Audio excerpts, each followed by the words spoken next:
की धमाकेदार प्रस्तुति।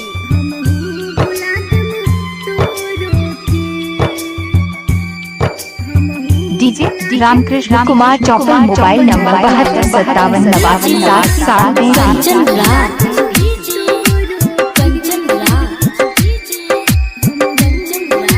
नीम Chowk Chausima Vaishali.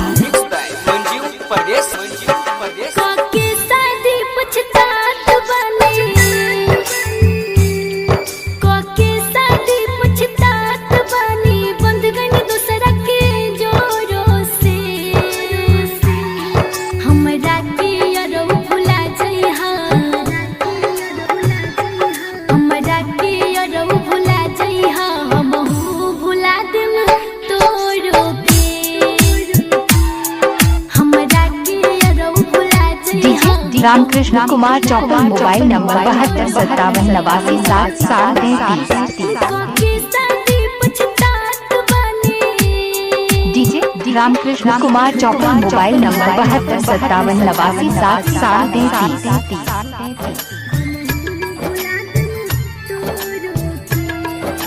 Music director DJ Kanchan Raj, Hajipur Vaishali. DJ Kanchan Raj, Hajipur Vaishali. DJ Kanchan Raj, Hajipur Vaishali. Pardesi recording studio, Yogapatti road, Bhangarpatti बाजार। डीजे रामकृष्ण कुमार चौपन, मोबाइल नंबर 725787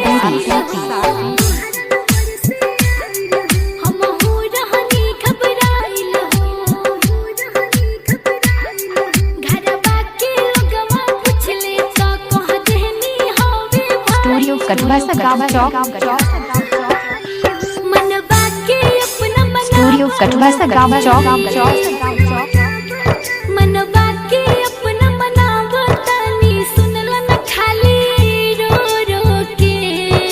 स्टूडियो कटवा सा गाँव चौक।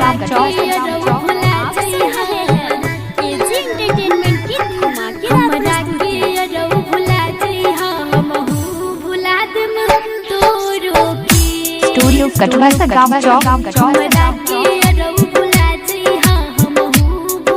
स्टूडियो कटवा सा गाँव चौक।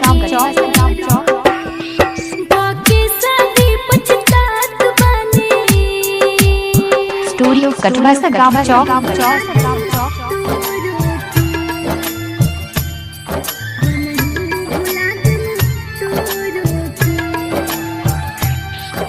डीजे कंचन स्टूडियो कटवा सा गाँव चौक। नीम चौक चौसीमा वैशाली। स्टूडियो कटवा सा गाँव चौक।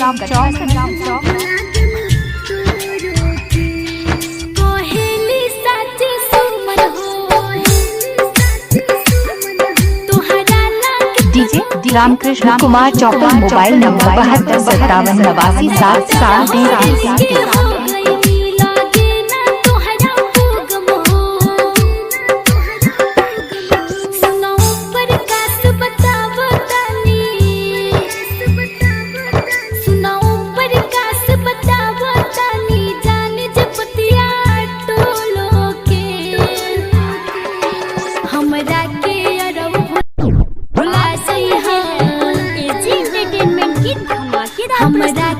डीजे रामकृष्ण कुमार चौपन, मोबाइल नंबर 725787